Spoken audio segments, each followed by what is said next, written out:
बोली सदगुरु भगवान की जय। सांचे दरबार की जय। उमापति महादेव जी की जय। श्री कृष्ण बलदेव जी की जय। सर्व श्री आशुतोष भगवान की जय। सांचे दरबार की जय। प्रिय भगवत प्रेमी, हम सब बहुत ही भाग्यशाली हैं कि गुरुदेव के आशीष वचन हमें समय समय पर प्राप्त होता है, मिलता है, सुनते हैं हम लोग और अपने जीवन को धन्य करते हैं, क्योंकि आशीष वचन महापुरुषों के वचन होते हैं। इससे जीवन बदल भी सकता है, जीवन संवर भी सकता है, और कभी इस जीवन में कौन सा मोड़ आ जाए इसे कोई भी नहीं जानता है। सजनों, जीवन क्या है? कहते हैं कि जीवन एक दर्शन है। जैसे आप दर्पण के सामने खड़े होते हैं तो आपका अक्स दिखता है, आपका चेहरा दिख जाता है, आप कैसे हैं पता लग जाता है। ऐसे जीवन दर्शन है। सजनों, जीवन दर्शन से आज हम प्रेरणा लेंगे कि जीवन है क्या और जीवन में क्या करना चाहिए, क्या नहीं करना चाहिए, और वास्तव में जीवन किसको जीवन से सुख मिलता है और इस जीवन से किसको दुख मिलता है। आज इसी पर हम विचार करते हैं। सजनों, जीवन दर्शन की बात मैं कर रही हूं क्योंकि कहते हैं कि राज्य सूर्य यज्ञ हो रहा था इंद्रप्रस्थ में। भगवान ने इंद्रप्रस्थ में जो राज्य सूर्य यज्ञ था उसका घोड़ा छुड़वाए थे। जो भी उस घोड़े को आगे नतमस्तक हो जाता था उससे युद्ध नहीं होता था, लेकिन सारी बुराई का जड़ तो जरासंध था, क्योंकि सारी बुराइयों का जड़ वहीं से प्रसारण होता था और वहीं से आरंभ होता था।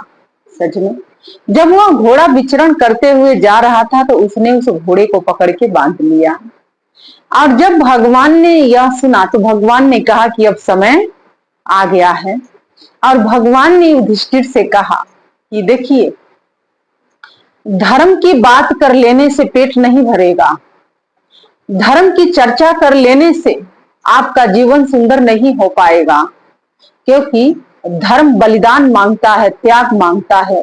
तो बुराई का अंत तो होना ही चाहिए, बुराई का बलिदान तो चढ़ाना ही पड़ेगा। और जो जरासंध है वो बुराई का जड़ है, और इस बुराई के जड़ को चीड़ के फाड़ के फेंक देना होगा, क्योंकि ना तो वो रहेगा और ना ही पनपेगा। सजनों, ये सत्य बात है। कहते हैं कि जो बुरा करता है और जो बुरा प्रसारण करवाता है, ये दोनों में बहुत अंतर होता है, क्योंकि अगर बुराई नहीं होगी तो प्रसारण नहीं कर सकता है। तो उस बुराई को मिटाने के लिए भगवान की जो भी नीति अपनाना पड़े, और भगवान ने यही युधिष्ठिर से कहा, क्योंकि युधिष्ठिर तो साक्षात धर्म की मूर्ति है, उनसे कोई पाप हो ही नहीं सकता है। लेकिन भगवान ने कहा कि धर्म त्याग बलिदान मांगता है, तो बुराई को जड़ से उखाड़ के फेंक देने में ही धर्म, तभी धर्म का विस्तार होगा, अन्यथा धर्म का विस्तार कभी हो नहीं सकता है। और सजनों, भीमसेन जाते हैं और जरासंध को दो भागों में चीर के फाड़ के फेंक दिए, सभी लोग जानते हैं।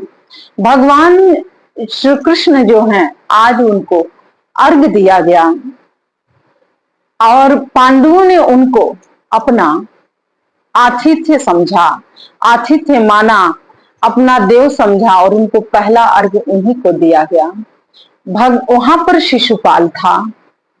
शिशुपाल ने भगवान को बहुत गालियां दी, लेकिन भगवान ने कहा कि शिशुपाल, क्या अपराध की गिनती गिन रहे हो ना? क्योंकि जब मैं न्याय करता हूं तो कोई भी इस संसार में किसी को बचा नहीं सकता है, और मैं तुम्हारे साथ न्याय करूंगा, अन्याय नहीं कर सकता हूं।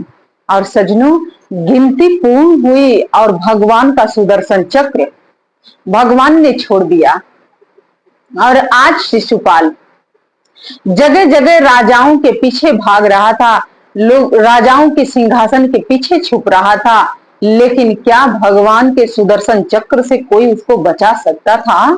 नहीं।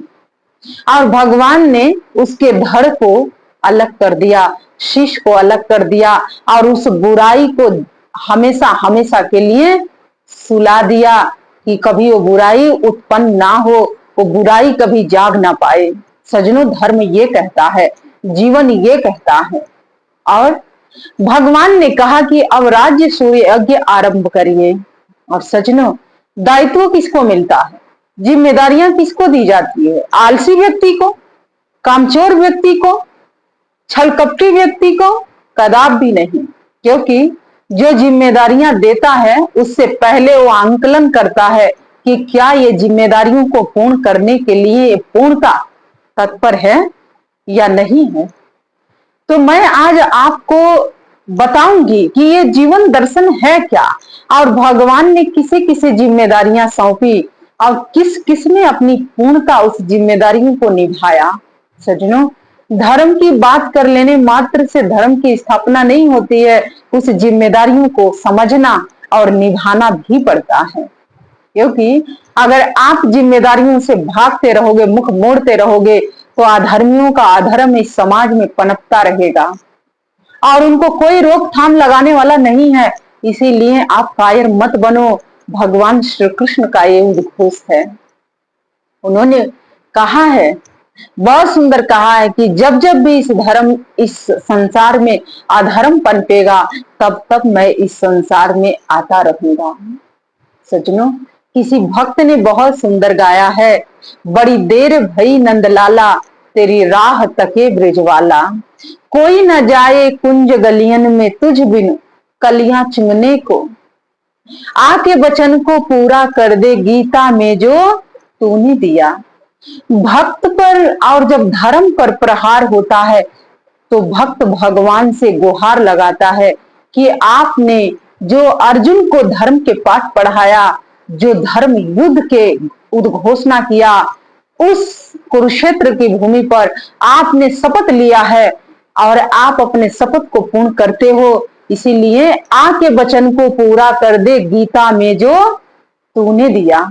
सजनों, भगवान ने कहा है कि जब जब भी जहां भी अधर्म पनपेगा, तब तब मैं आता रहूंगा, चाहे मैं जिस भी रूप में आऊं, और बुराई का अंत कर दूंगा, उसे जड़ से उखाड़ के फेंक दूंगा और धर्म की स्थापना करूंगा। ये भगवान श्री कृष्ण ने गीता में शपथ लिया है। भगवान श्री राम ने रामचरित्र में मानस में शपथ लिया है। उन्होंने कहा कि जब जब हुई धर्म की हानि, बढ़त असुर अधम अभिमानी, तब तब धरी प्रभु विविध शरीरा, हरि कृपा निधि सज्जन पीरा।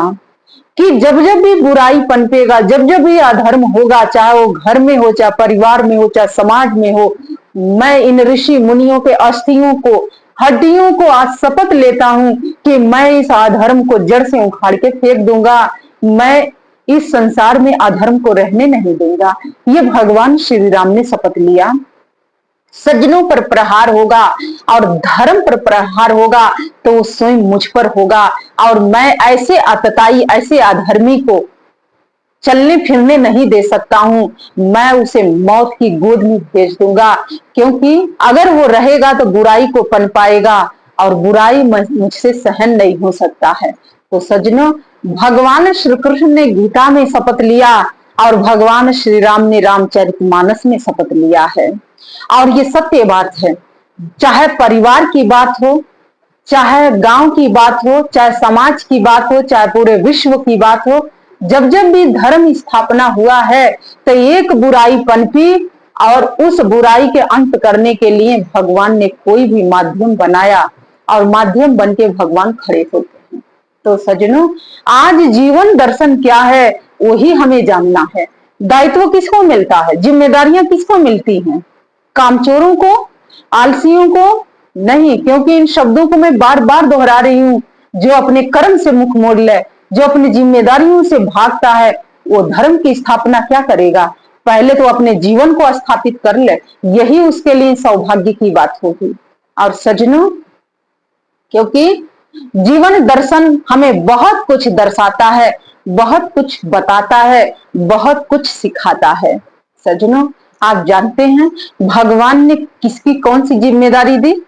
दुर्योधन को उन्होंने जिम्मेदारी दिया कि राज्य सूर्य होने जा रहा है और जितने राजा जो भी उपहार लेके आएंगे वो सारा उपहार तुम्हें लेना होगा, क्योंकि भगवान जानते हैं कि इसको तो लेने की आदत है, देने की आदत तो है ही नहीं। और भगवान श्री कृष्ण से बढ़िया और कौन जान सकता है किसकी प्रवृत्ति कैसी है। सजनों, जो सिर्फ लेना जानता हो, देना ना जानता हो, ऐसे व्यक्ति क्या समाज का भला कर सकता है? नहीं।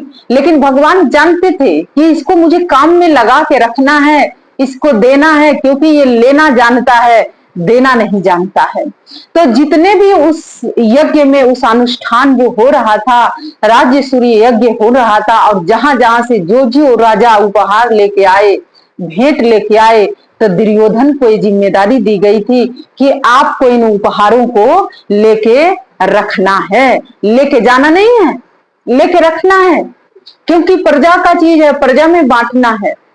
और सजनों, दूसरी जिम्मेदारी दी गई थी अंगराज कर्ण को, क्योंकि भगवान जानते हैं कि ये देने की प्रवृत्ति इसके अंदर है, क्योंकि जिसके अंदर देने की प्रवृत्ति होता है वो जो चाहेगा वो दे देगा, क्योंकि प्रवृत्तियां व्यक्ति के अंदर बन के पैदा होती हैं, लेके व्यक्ति अपने कर्मों के साथ आता है।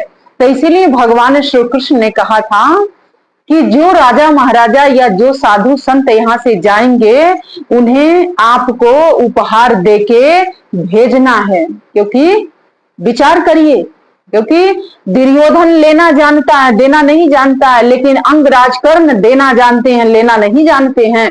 हर व्यक्ति के अंदर कोई ना कोई गुण है, और भगवान से बढ़ के कौन जानता है किसके गुण और अवगुणों को, सजनों। और इसीलिए भगवान ने कहा कि अब मैं वो करूंगा, क्योंकि सब अपना अपना दायित्व निभा रहे हैं, लेकिन मुझे भी तो दायित्व निभाना है। जिस सेवा से हम मुख मोड़ते हैं, जिस सेवा से हम जीवन भर अपना मन चुराते हैं, इस शरीर को सजा सजा के रखते हैं, संभाल संभाल के रखते हैं, ना जाने कितने क्रीम पाउडर लगा के सजाते हैं, ना जाने कितने कीमती वस्त्र को पहनते हैं। हम तो कहेंगे सजनों, मेरे जीवन का अनुभव है, अगर सेवा सीखना है तो आप सिख से सीख लेना, क्योंकि गुरुद्वारे में सिख जो होते हैं अपने केस से गुरुद्वारे की फर्शों पर बहारते हैं, अपने बालों को झाड़ू बना के वो लोग बहारते हैं। ये होती है सेवा भावना। क्योंकि आप सीखना चाहो तो हर किसी से सीख सकते हो, और नहीं सीखना चाहो तो आपके सामने भगवान भी उपस्थित हो ना, और वो सिखाए तो आप नहीं सीखोगे। तो सजनों, मुझे गुरुद्वारा बहुत अच्छा लगता है, क्योंकि वहां पर ना कोई अमीर है और ना कोई गरीब है, वहां सब एक भाव से देखे जाते हैं, एक भाव से समझे जाते हैं, और वहां पर ये सबको सत्य का बोध है कि मुझे सेवा करनी है। तो सजनों, भगवान श्री कृष्ण ने कहा कि जितने भी राजा महाराजा, प्रजा, साधु संत, महात्मा, ऋषि गण जितने भी आए थे और जो लोग भोजन इत्यादि किए हैं, उन पतलों को अब मैं उठा उठा के इकट्ठा करूंगा। ये सेवा किसने किया? भगवान श्री कृष्ण ने, जो त्रिलोकी हैं, जो स्वयं नारायण हैं। आज हमें क्या समझा रहे हैं कि सेवा परम धर्म है, सेवा से मुंह मत फेरना, सेवा से अपना मुंह मत कभी चुराना, क्योंकि सेवा कोई छोटी और बड़ी नहीं होती है सजनों। क्योंकि जब जब भी भगवान आए, जब जब भी महापुरुष आए, तो आपको इस समाज को सेवा समझा के गए। अगर भगवान कहते कि पहला अर्घ मैंने स्वीकार किया है, मैं इस पत्तल को क्यों उठाऊं, लेकिन भगवान ने सेवा क्यों किया? क्योंकि हम सब भगवान से ही तो प्रेरणा लेते हैं, भगवान को ही तो देखते हैं। तो सजनों, भगवान श्री कृष्ण ने सारे पत्तल उठाए और सारे पत्तलों को उठा उठा के एक जगह उन्होंने रखा, सबका जूठन उठाया। क्या भगवान छोटे हो गए? नहीं। क्या पद छोटा हो गया? नहीं। क्योंकि जहां धर्म होगा वही सेवा होगी, और जहां अधर्म होगा वो व्यक्ति सिर्फ प्रपंच रचता है, दूसरों को बताता है ये कर लो, ऐसे कर लो, वो करो, ये करो। क्योंकि वो परपंची है, वो छलकपटी है, उसके जीवन में तो अधर्म पनप रहा है। तो कैसे उसका शरीर झुकेगा सेवा करने के लिए, उसके हाथ कैसे शुभ कर्मों में जाएंगे, उसके पैर अच्छे जगह कैसे चल के जाएंगे, क्योंकि उसका पाप वहां तक जाने नहीं देता है। सज्जनों, राज्य सूर्य यज्ञ हो ही रहा था, उसी दौरान की एक घटना है जो मैं आपके समक्ष वर्णन करना चाहती हूँ। क्योंकि ब्राह्मण परिवार के दो दंपति थे, 15 दिन से भूखे और प्यासे थे, लेकिन एक दिन उनको भोजन की प्राप्ति हुई। और जब वो भोजन की प्राप्ति उनके पास हुई, जल का पात्र रखे, और जैसे उन्होंने जल का पात्र रखा तो होता क्या है जानते हैं? उसी समय एक चंडाल आता है और उसने कहा कि आप तो 15 दिन से भूखे हैं, मैं तो 20 दिनों से भूखा हूं, और मुझे आप अपना भोजन दे दीजिए। उन दोनों दंपतियों ने क्या किया, अपना आधा आधा भोजन दोनों को दे दिया, उस चंडाल को उठा के दिया। और उस चंडाल ने कहा कि अभी मेरा कुत्ता भी तो भूखा है। तो उन दोनों दंपतियों ने क्या किया, जो आधा भोजन बचा था वो भी उठा के दे दिया, और जाके उस जल से अपना हाथ धोए। जिस जमीन पर हाथ धोए थे, उस जमीन के जो मिट्टी थी वो स्वर्ण हो गया था, क्योंकि उनके प्रताप से, उनके धर्म से।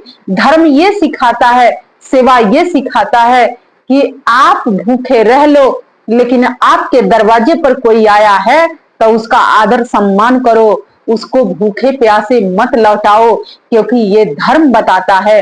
और अगर आप हिंदू हो तो हिंदू का धर्म यही है कि आपके दरवाजे पर अगर कोई आया है तो उसको रिक्त हाथ और उसका अपमान करके नहीं लौटाया जाता है, क्योंकि उस अपमान का बहुत बड़ा मूल्य चुकाना पड़ता है। और सज्जनों, भगवान ने कहा, क्योंकि उसी राज्य सुर में एक नेवला था, नेवला इधर से उधर विचरण कर रहा था, इधर से उधर देख रहा था कि आधा शरीर तो मेरा स्वर्ण के हो चुका है, मेरे रोम स्वर्ण के हो चुके हैं। क्योंकि वो जो दोनों दंपत्ति थे हाथ धो रहे थे, आचमन कर रहे थे, तो उसी मिट्टी पर जो मिट्टी स्वर्ण के हो गई थी, उसी मार्ग से नेवला गुजरा था, और उस पानी के उस जल के प्रभाव से जो उसके रोम रोम था, जहां तक उसका रोम उस पानी में भीगा था, वो स्वर्ण के रोम उसके हो गए थे। सजनों, धर्म ये होता है। धर्म बहस नहीं करवाता है, धर्म सिर कटौल नहीं करवाता है, धर्म लड़ाइयां नहीं करवाता है, धर्म संतोष सिखाता है। धर्म हमें त्याग की भावना सिखाता है, धर्म हमें एक दूसरे के आदर करना सिखाता है, धर्म हमें मैत्री का संबंध बताना जानता है, धर्म ये हमें सिखाता है। और सज्जनों, भगवान श्री कृष्ण ने कहा, नेवला से पूछा कि तुम यहाँ क्यों घूम रहे हो, तुम्हारा आधा शरीर तो सोने का दिख रहा है और आधा शरीर तो चमड़ी के दिख रहा है। नेवला ने दोनों हाथ जोड़ के कहा कि महाराज, आप तो स्वयं विष्णु हैं, आप नारायण हैं और पांडवों के अतिथि हैं, और आप आज सेवा कर रहे हैं राजसूर यज्ञ में, और मैं भी इस यज्ञ में आया हूं कि अगर युधिष्ठिर के अंदर धर्म है तो मेरा ये आधा शरीर स्वर्ण का हो जाएगा। और ये कहानी नेवला ने भगवान त्रिलोकीनाथ को सुनाया था कि वो जो दोनों दंपति थे उनके जीवन में धर्म था। तो सज्जनों, बड़े बड़े यज्ञशाला बना लेने से यज्ञ पूर्ण नहीं होता है, बड़े बड़े विस्तार कर लेने से कोई धर्म की स्थापना नहीं होती है।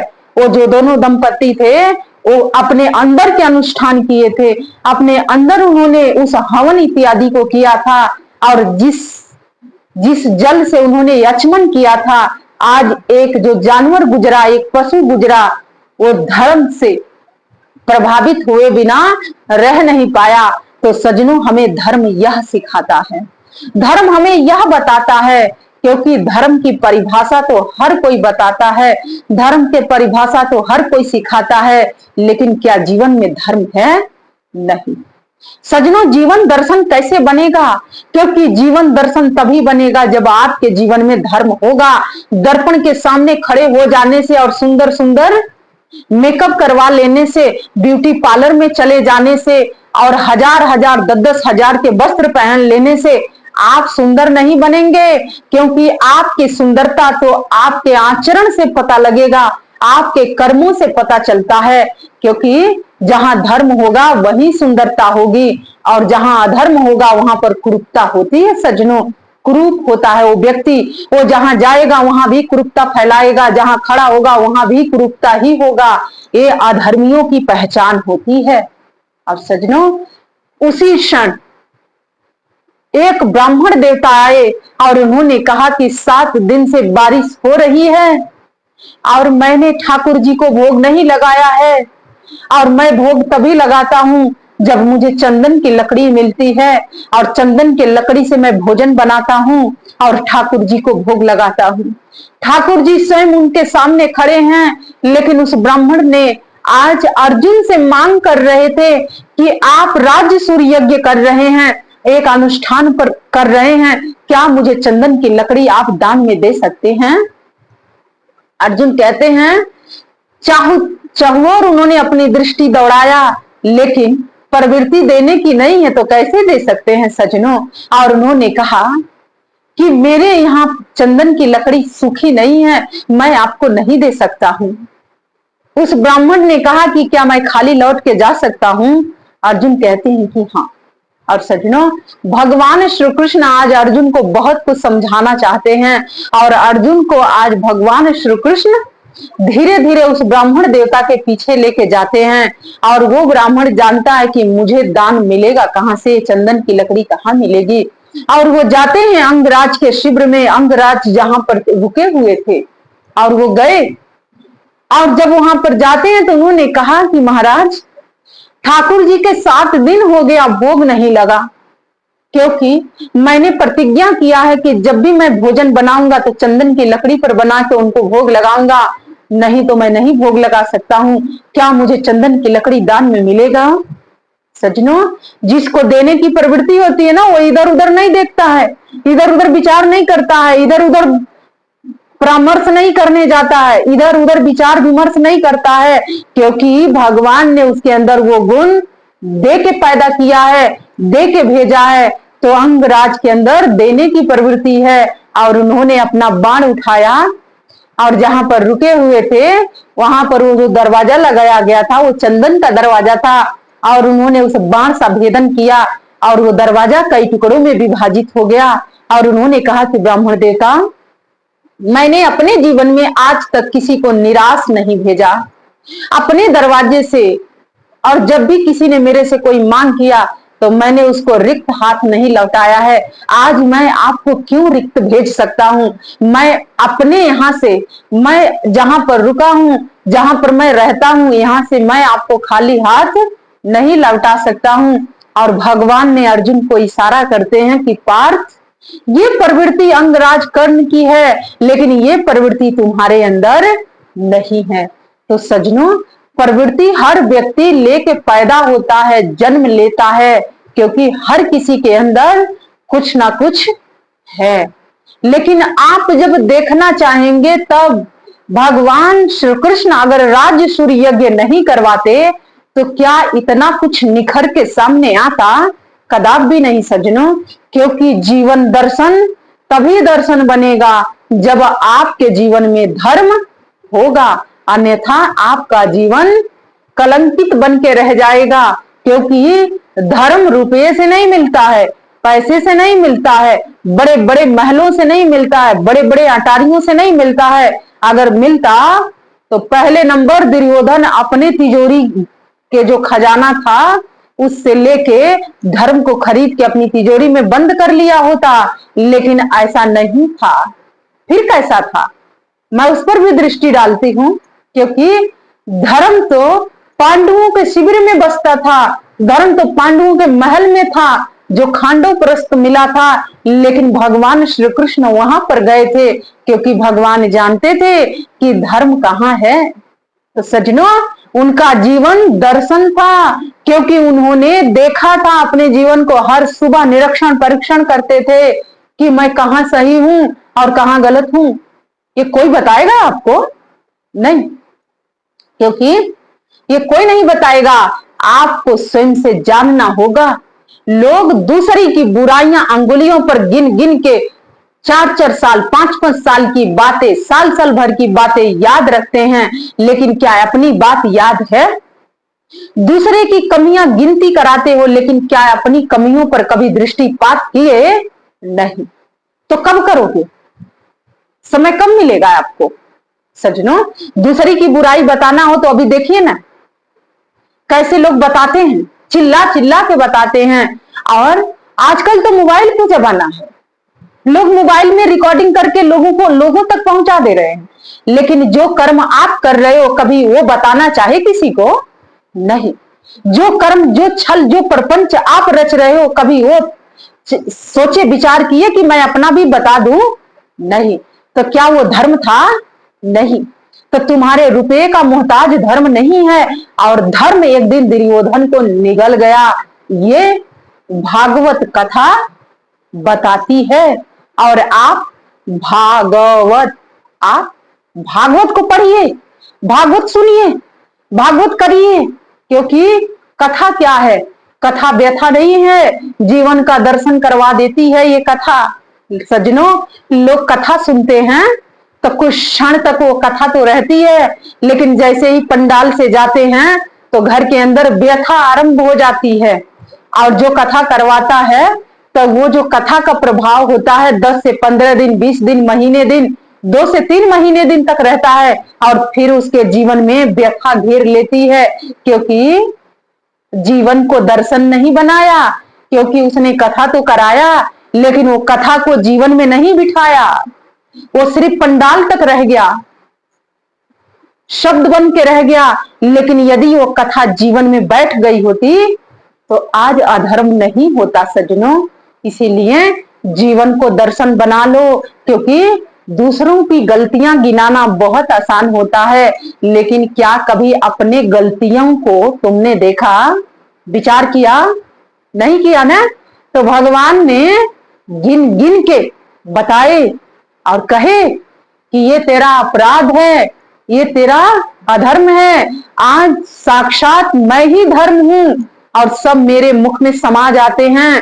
काल के गाल में व्यक्ति समा जाएगा, क्योंकि भगवान श्री कृष्ण ने कहा है गीता में, भागवत में, कि मैं ही काल हूं, मैं ही महाकाल हूं, और मैं पहले उनका भोजन करता हूं जो अधर्मी हैं, और दूसरे नंबर पर मैं उनका भी भोजन करूंगा जो धर्म के अनुगामी हैं। लेकिन दूसरे नंबर पर क्यों? क्योंकि भगवान ने कहा है कि उनके माध्यम से इस समाज में धर्म का विस्तार होगा, धर्म बढ़ेगा, धर्म की स्थापना होगी। तो उनका भक्षण मैं बाद में करूंगा, लेकिन अधर्मियों का भक्षण मैं पहले करता हूं। और सज्जनों, इसीलिए भगवान नरसिंह जब प्रकट हुए थे तो भगवान ने कहा था हिरण्यकश्यपु से, उन्होंने कहा, बहुत सुंदर भगवान नरसिंह कहते हैं कि हरि ने भीषण हुंकार भरा, अंबर में जाल पुलांत देख, पद के नीचे पाताल देख, मुट्ठी में तीनों काल देख, क्योंकि मेरा स्वरूप विकराल देख, सब जन्म मुझी से पाते हैं, फिर लौट मुझी में आते हैं, कि अधर्मी अन्यायी तू मुझसे बच नहीं सकता है। चाहे वरदानों के कितना भी कवच तू क्यों ना धारण कर ले, लेकिन धर्म तुझे छोड़ेगा नहीं। और मैं तेरा अंत करने के लिए इतना विकराल रूप धारण करके इस संसार में मैं आया हूं। मुझे अपनी गीता का शपथ याद है, मुझे अपने रामचरित मानस का शपथ याद है, और जब जब भी अधर्म में वृद्धि होगी तब तब मैं अभिमानियों का अभिमान का भंग करने के लिए किसी भी रूप में आऊंगा। ये किसने कहा? भगवान श्री कृष्ण ने, भगवान नरसिंह ने। तो सज्जनों, ये जीवन तो दर्शन था, लेकिन आज जीवन को लोगों ने भ्रष्ट बना दिया, अंधकार बना दिया, कुचक्र से घेर दिया इस जीवन को, और इस कुचक्र से लोग बाहर नहीं निकलना चाहते हैं। सज्जनों, धर्म की बात नहीं करनी है, लालच बस बात करनी है। जहां रुपया पैसा है उनका साथ देना है, धर्म का साथ नहीं देना है, तो ये जीवन भी आपसे भगवान एक दिन छीन लेंगे और बता देंगे कि ये रुपया क्या तेरा साथ दिया, ये घर तेरा साथ दिया? नहीं ना। तो भगवान वही करेंगे जो अंत में उनको करना है। इसीलिए ये जीवन मिला था, इस जीवन को दर्शन करो, भगवान का दर्शन करो, भगवान की बंदगी करो, भगवान को जान लो। अपने जीवन में कुचक्र को जगह मत दो, कुविचारों का जगह मत दो, अधर्म को मत पनपाओ, क्योंकि जो तुम कर रहे हो इससे तुम बच नहीं सकते हो। क्योंकि परमात्मा के घर देर है पर अंधेर नहीं है, और एक दिन तुम्हारे सारे बुरे कर्मों का हिसाब तो होना ही है। तो सजनों, इसीलिए हम अपने इस मानव तन को जो मिला है, इसे हम जीवन दर्शन कहते हैं, हरि दर्शन करते हैं। आँखिया हरि दर्शन की प्यासी, देखत चाहे कमल नयन के, रहती निस दिन उदासी। आँखिया हरि दर्शन की प्यासी। सजनों, ये आँखिया भगवान की प्यासी है, हरि के प्यासी है, नारायण के प्यासी है। और इन आंखों से यदि बुराई दिख रहा है, अधर्म दिख रहा है, तो समझ लेना कि अब उसके अंत होने में ज्यादा समय नहीं है। क्योंकि जिसकी आंख ने परमात्मा को देखा, हरि को देखा, नारायण को देखा, और आज अगर उसकी आंख अधर्म को दिख रहा है, तब वही आंख उस अधर्म का अंत करने के लिए तत्पर हो जाएगा। तो सजनों, इसीलिए आँखिया हरि दर्शन की प्यासी, देखत चाहे कमल नयन को, रहती नित दिन उदासी।